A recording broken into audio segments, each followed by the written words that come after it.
Olá, sejam bem-vindos ao meu canal. Eu sou o Valmir Nascimento e esse é o seu canal Cultura e Teologia. E aqui daremos prosseguimento nos nossos comentários de lições bíblicas de adultos da CPAD. Estamos chegando à 7ª lição do trimestre, que tem por título O Ministério de Profeta.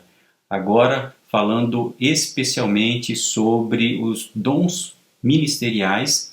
Na aula anterior o tema foi sobre o ministério apostólico, que estaremos disponibilizando posteriormente, mas na aula de hoje nós estaremos falando sobre o ministério de profeta, um ministério também fundamental para a Igreja de Cristo.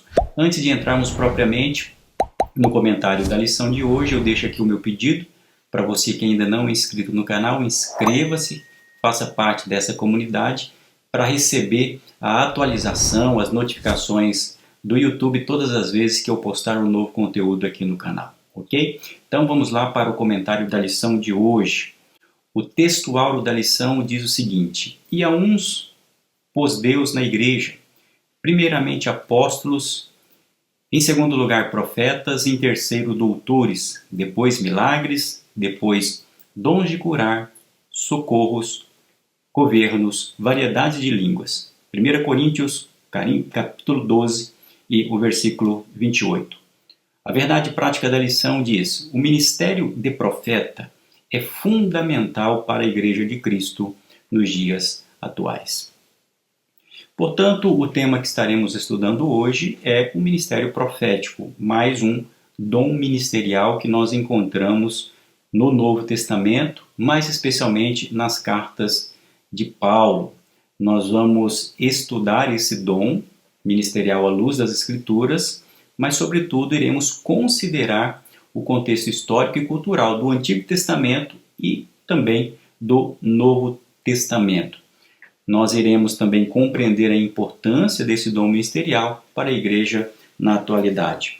O comentário da lição de hoje está dividido em 3 tópicos. O primeiro tópico vai falar sobre o profeta do Antigo Testamento. O segundo fala sobre o profeta no Novo Testamento. E o terceiro fala sobre discernindo o verdadeiro profeta do falso. Portanto, já entrando no primeiro tópico, que fala sobre o profeta do Antigo Testamento. Nós tivemos a oportunidade de falar um pouco sobre esse assunto quando tratamos aqui dos dons de elocução, com mais especificidade, quando falamos sobre o dom de profecia. Mas aqui vale ressaltar a importância desse aspecto e agora enfatizando o profeta no Antigo Testamento. E o profeta do Antigo Testamento, do hebraico Nabi, nada mais eram do que os mensageiros, os atalaias de Deus, que falavam inspirados pelo Senhor. Nós vamos aqui perceber que no Antigo Testamento, conforme diz muito bem o comentarista, Samuel foi o último dos juízes e o primeiro dos profetas da nação de Israel, como nós lemos em Samuel, capítulo 3, versículos 19 e 20. Nós temos também Elias e Eliseu, foram 2 profetas poderosos em palavras e obras. Tivemos também a profetisa Uda, como nós lemos lá em 2 Reis, capítulo 22, versos 14 a 20, e também tivemos muitos outros profetas ali no Antigo Testamento, os chamados profetas literários, sejam os profetas maiores e os profetas menores, profetas como Isaías, como Jeremias, como Daniel. Então, o profeta era uma figura essencial no Antigo Testamento, porque eles recebiam a mensagem, a revelação divina e emitia essa mensagem para o povo, muitas vezes através de conselhos e de advertências, inclusive, de julgamento da parte do Senhor. Então, nós vamos perceber já no Antigo Testamento a essencialidade do ministério profético, mas, sobretudo, essa característica de coragem, porque ser profeta ali era, sobretudo, exortar a nação de Israel a ouvir a voz de Deus, a se converter quando estivesse fora da orientação de Deus e sempre voltar os seus caminhos para o propósito do Senhor. E quando isso não acontecia, nós temos profetas chamando a atenção da nação de Israel, falando sobre julgamento, falando sobre juízos da parte de Deus. E eles atuavam ou recebendo a inspiração direta da parte de Deus para transmitir essa mensagem, ou talvez recebiam também visões e sonho e transmitiam essas mensagens para o povo. Então, o propósito do profeta era fazer a transmissão da mensagem de Deus para o seu povo, para que eles se mantivessem no caminho estabelecido por Deus. Nós vamos perceber, e o comentarista destaca aqui no primeiro tópico, mais especialmente no terceiro item, acerca do profetismo. Essa palavra profetismo é uma palavra teológica que identifica o movimento religioso profético, é claro, que surgiu ali na nação de Israel, ali por volta do século VIII a.C., né? E eles tinham uma atuação tanto em Israel quanto também em Judá. O objetivo do profetismo era resgatar o monoteísmo hebreu, isto é, a adoração ao único Deus, a Yahvé, ao Deus criador de todas as coisas e que escolheu a nação de Israel para ser a nação eleita aqui nessa terra, combater a idolatria. Os profetas chamavam a atenção da nação de Israel para que eles não seguissem, adorassem esses falsos deuses. Eles também atuavam denunciando injustiças sociais, quando havia opressão ao pobre, ao órfão, à viúva.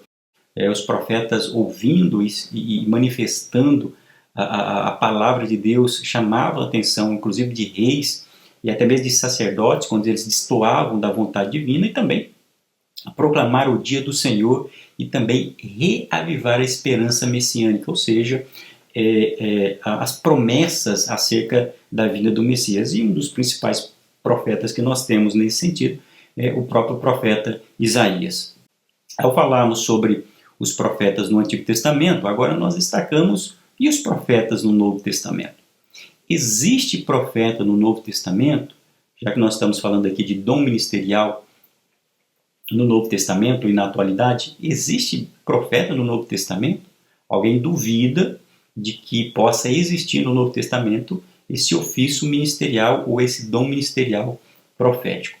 Bom, nós partimos do pressuposto que a Bíblia é a palavra de Deus e ela atesta a existência desses profetas. Nós temos no Novo Testamento várias passagens que ratificam isso. A Bíblia diz que Deus deu alguns para profetas na igreja. O texto áureo que nós lemos diz exatamente isso. 1 Coríntios capítulo 12, versículo 28, diz assim: E a uns pôs Deus na igreja, primeiramente apóstolos e em segundo lugar profetas. Por quê? Os apóstolos formam a base da igreja primitiva. E em segundo lugar, ocupando também um lugar de destaque, nós temos os profetas. Paulo fala isso em 1 Coríntios, vai também reiterar isso em 3 ocasiões ali na carta que ele escreve à igreja de Éfeso. Veja, inclusive, essa parte que está em Efésios, capítulo 2, versos 19 e 20. Paulo diz assim: Os concidadãos dos santos e da família de Deus estão edificados sobre o fundamento dos apóstolos e profetas. Ora, se a igreja de Cristo está edificada sobre apóstolos e profetas, significa, portanto, que no Novo Testamento, na igreja primitiva, nós temos a atuação desse ofício ministerial, que é o ofício profético. Então, nós partimos do pressuposto que a Bíblia ela é inerrante e ela tem aplicação naquele tempo e para os dias atuais. Mas surge uma dúvida e eu chamo a sua atenção para isso. Alguém pode trazer uma passagem bíblica que está em Lucas, capítulo 16, e o versículo 16, e também Mateus, capítulo 11, versículo 3, que são duas passagens paralelas, que colocam em dúvida a atualidade do ministério profético no Novo Testamento. Veja o que diz essa passagem. O próprio Jesus dizendo: A lei e os profetas duraram até João. Desde então é anunciado o reino de Deus, e todo homem emprega força para entrar nele. Lucas capítulo 16 e o versículo 16. Alguém, ao ler essa passagem, desconsiderando o contexto imediato, o contexto daquilo que Jesus está ensinando, está transmitindo ali aos seus discípulos, pode fazer a inferência, a conclusão precipitada de que hoje não existe a figura do profeta, porque os profetas, dentro de uma leitura equivocada, teriam durado até João. Mas aqui precisamos entender que Jesus não está dizendo que não mais existem profetas na atualidade ou no Novo Testamento. O que Jesus está fazendo aqui é uma referência à antiga aliança, à antiga dispensação da lei. Veja que na passagem paralela, ou seja, que tem o mesmo conteúdo que está em Mateus capítulo 11, versículo 13, ele diz o seguinte: porque todos os profetas e a lei profetizaram até João. Aqui o sentido não é que depois de João não haveria um ministério profético. Jesus está utilizando essa expressão leis e profetas porque ele está fazendo referência à antiga aliança, ele está fazendo referência a uma distribuição e a uma divisão do Antigo Testamento tal qual os judeus compreendiam. Veja o que diz aqui, o que diz o comentário Beacon da CPAD acerca disso. As antigas escrituras, as escrituras do Antigo Testamento para a nação de Israel, que as consideravam, eles diziam o seguinte: as antigas escrituras predisseram a vinda de Cristo. Mas João teve um papel especial, ele foi o cumprimento, inclusive, de Malaquias capítulo 4, versículo 5. É o Elias do Novo Testamento. Por quê? Porque, como eu mencionei, quando Jesus utiliza essa expressão aqui, a lei e os profetas, ele não está dizendo que os profetas cessaram. Ele está se fazendo referência a uma divisão que existia para os judeus no Antigo Testamento, ou a lei para eles até então. E o Antigo Testamento para eles tinha uma divisão que envolvia três partes, que era primeiramente a Torá, que eram os livros da lei. Eles também tinham o livro dos profetas, que eles chamavam de Nevim, e também os chamados escritos, que são os Ketuvim. Ou seja, então essas três partes compõem para a nação de Israel o que para nós é o Antigo Testamento. Então, quando alguém, um judeu, falava lei e profetas, ele estava se referindo exatamente às escrituras do Antigo Testamento, dentro dessas duas principais partes que compunham esses textos sagrados. Então, o que Jesus está dizendo, olha, essas passagens da lei e dos profetas estavam apontando para mim. E o que nós vemos ali é que a partir daquele momento, até João, ou de João para frente, eles não teriam mais a necessidade de anunciar a vinda desse Messias, até porque Jesus veio, faz o cumprimento dessas profecias que estavam estabelecidas ali na lei e nos profetas e, portanto, ele é o cumprimento dessa lei. E a partir de agora, não significa que não haverá um ministério profético. Não haverá um ministério profético tal qual no Antigo Testamento, mas eles têm uma nova aplicação, já que servirão para o propósito do reino de Deus, para a implantação do reino de Deus a que Jesus está se referindo. O comentário bíblico pentecostal diz também acerca dessa passagem o seguinte: a mensagem subjacente aqui é que nem João, nem os profetas do Antigo Testamento são necessários para confirmar o outro, mas que ambos servem de precursores, levando a pregação de Jesus acerca das boas novas do reino de Deus. Significa, portanto, que essa passagem, ou essas passagens que estão em Lucas 16:16 e Mateus 11:13, não estão se referindo ao término do ministério profético.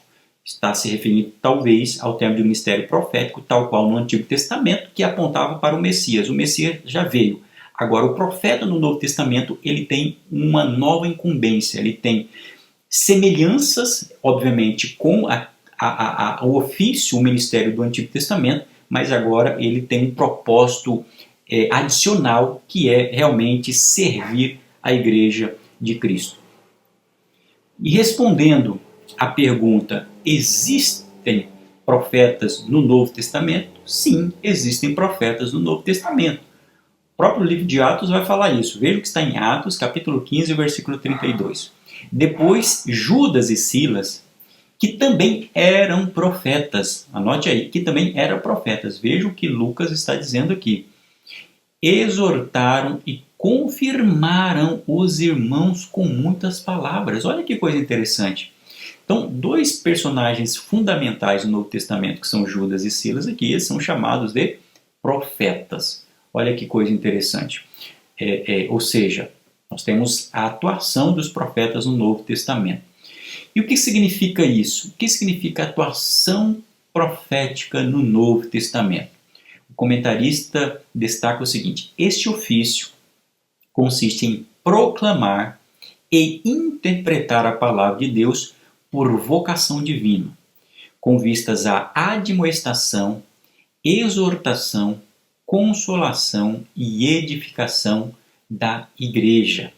A própria aplicação nós temos nessa passagem de Judas e Silas, porque a Bíblia diz que eles exortaram e confirmaram os irmãos com muitas palavras, ou seja, eles estavam ali trazendo um ânimo através daquilo que eles receberam da parte de Deus e sabendo do intento da obra de Deus.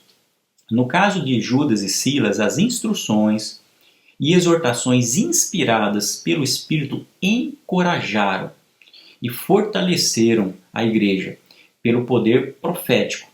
Eles podem dar uma explicação detalhada da carta e exortar os crentes a cumprir. Ou seja, estavam chamando a igreja ali a se manterem firmes, a se manterem fiéis ao propósito de Deus. Então nós temos um grande exemplo no Novo Testamento, que são Judas e Silas. Então, qual era o papel dos profetas no Novo Testamento, ali na igreja primitiva, e também é o papel no Novo Testamento, aplicando-se para a igreja atual? Era dever do profeta do Novo Testamento, assim como para o do Antigo Testamento, desmascarar o pecado, proclamar a justiça, advertir o juízo vindouro e combater o mundanismo e frieza espiritual entre o povo de Deus. Veja que coisa interessante que nós encontramos aqui ao levarmos isso em consideração. Isso significa que o profeta é aquele que entende a vontade de Deus a partir das Sagradas Escrituras e por inspiração divina. Ele encoraja, ele exorta, ele chama o povo à responsabilidade quando necessário.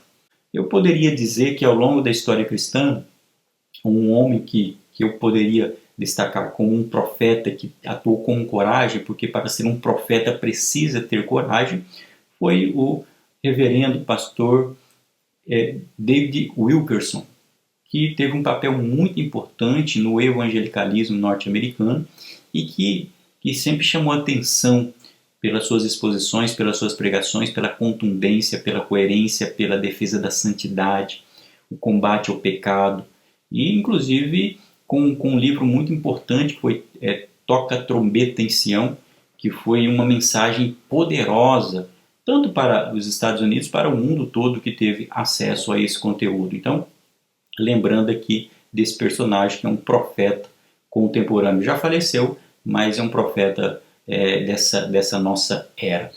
Ou seja, o ministério profético ele é atual para a igreja, para direcionar a igreja, para mostrar o erro, para combater o pecado e levar o povo a servir a Deus com inteireza de coração, contra a letargia e contra a frieza espiritual. Aqui é importante dizer que o ministério profético não é a mesma coisa que o dom de profecia. São dons que têm similaridades, é claro, mas um é um dom de elocução, em que a pessoa recebe a mensagem de Deus e transmite essa mensagem para o seu povo. O profeta não necessariamente ele recebe uma mensagem específica de Deus para transmitir essa mensagem ao povo. Ele pode ter também o dom de elocução da profecia. Mas se ele for um profeta tiver o ministério de profeta, ele vai entender a palavra de Deus, vai aplicar a palavra de Deus e vai exortar a igreja a se manter fiel a essa palavra. É importante nós fazermos aqui essa distinção, mas ao mesmo tempo essa vinculação entre ministério profético e o dom de profecia. E finalizamos também essa lição com o terceiro tópico, que fala sobre discernindo o verdadeiro profeta do falso. É claro, assim como existem verdadeiros profetas, legítimos profetas que falam na orientação de Deus, segundo a palavra de Deus, existe, na atualidade já existia na época do Novo Testamento, o falso profeta. Uma distinção aqui que é apresentada pelo comentarista é simplicidade versus arrogância. Eu acho interessante, eu vou ler aqui. O comentarista diz que duas características do verdadeiro profeta são a simplicidade e o amor. Ainda que a palavra seja de juízo, o coração do profeta transborda de amor e a sua conduta simples demonstra a quem ele está servindo. O Deus de amor. Lembremos-nos de Jeremias, Oséias e do próprio Senhor Jesus. Já o falso profeta só pensa em si, em seu status e benefícios, profetiza objetivando a autoproclamação. Ele mente, ilude e engana. Lembremos-nos de Ananias, o profeta mentiroso que enfrentou Jeremias. Vemos aqui a diferença. Um profeta verdadeiro, legítimo, ele é humilde, ele é simples, ainda que fale uma palavra dura, ele fala com amor. Agora, o falso profeta, ele está ali para bajular e simplesmente para adquirir espaço e popularidade. Isso não coaduna com a vontade de Deus. Eu quero aqui fazer uma ressalva que a ideia, né, do ministério profético no Novo Testamento, embora seja um dom contemporâneo e ministerial, não existe um título do ministério profético, ou seja, não existe uma separação, não existe uma titulação para o profeta da igreja. É um dom ministerial. E isso é invisível do ponto de vista institucional e organizacional. A pessoa tem esse dom e aplica na sua vida para o benefício e edificação da igreja. Um outro aspecto aqui que nós identificamos também o verdadeiro profeta é: pelos frutos o conhecereis. O comentarista diz que uma advertência séria de Jesus para os seus discípulos foi acerca da precaução contra os falsos mestres. Como reconhecê-los? Jesus disse que os reconheceríamos pelos seus frutos. Mateus 7, versos 15 e 20. Pois o resultado ou fruto do que o profeta diz e faz revela o seu caráter. Logo você conhecerá de onde procede a árvore, o profeta. Lembre-se de que não devemos diferenciar o verdadeiro profeta do falso pela performance ou pelo espetáculo, mas pelos frutos que eles produzem. Fruto é o resultado daquilo que algo produz naturalmente, não artificialmente. Não artificialmente. Isso é produto. Na vida cristã, nós somos admoestados, nós somos aconselhados a produzir frutos, e frutos dignos de arrependimento. Para nós distinguirmos o verdadeiro do falso, e nesse caso, o profeta verdadeiro do falso profeta, é avaliarmos os frutos que eles estão produzindo para a igreja do Senhor. Por fim, ainda sobre o falso profeta. Apesar de o falso profeta ser arrogante e iníquo, ele fala com grande eloquência, e isso basta para que ele seja tido como verdadeiro. Na obra Assim Diz o Senhor, John Bevere diz que falsos profetas são aqueles que ministram em nome de Jesus nas nossas igrejas e conferências, os que partem o coração dos justos, e que, embora o ministério seja apresentado em nome de Jesus, não é desempenhado pelo seu Espírito. Não tenha medo. A autoridade do Espírito de Deus acautele-se dos falsos profetas. Seja prudente, o Espírito Santo, mediante o Evangelho, te fará discernir a procedência desses enganadores. Não se deixe conduzir por eles. Então, aqui nós temos essa lição importantíssima para nós entendermos a atualidade, a relevância e também o papel desempenhado pelo profeta no Novo Testamento. À luz das Escrituras, nós reconhecemos que existe esse dom, esse ministério profético. E concluímos dizendo que, juntamente com o ministério dos apóstolos, O ministério profético era um dos pilares da igreja do primeiro século. Apesar de ter caído no esquecimento, de fato, ao longo da tradição cristã, então o ministério é bíblico e essencial para a igreja. Então, valorizemos também esse dom ministerial que tem uma contribuição muito grande para a igreja. Que o Senhor levante profetas para falar com ousadia, com coragem a sua palavra, mesmo que seja palavras de exortação, palavras de aconselhamento, de direcionamento, mas que a igreja possa estar consciente da importância dessas mensagens para conduzir o seu povo até a volta de Jesus. Que Deus abençoe a tua vida e até a nossa próxima aula.